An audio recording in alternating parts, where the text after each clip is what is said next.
Hello, what's up mga idol, no? So update tayo ngayon, no, sa ampalaya ni Boss Arnold, no?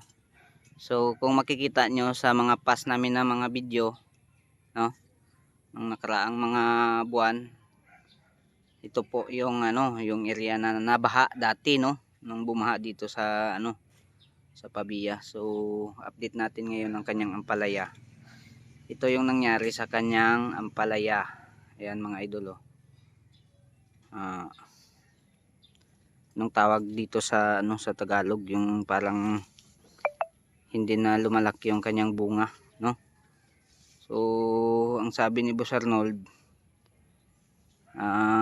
palagi daw siyang nag-aabono at nag-spray, pero ito yung nangyari sa kanyang ampalaya. Ayan. So baka raw sa sa edad na ng ng ampalaya, na ba yung tawag, matanda na. Yan, no.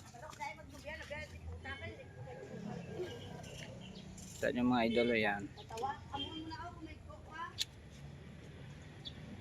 So thank you so much. At sa hindi pa pala nakapag-subscribe, no, ng aming YouTube channel, don't forget to subscribe mga idol, para ma-update kayo sa mga panibagong upload namin, no.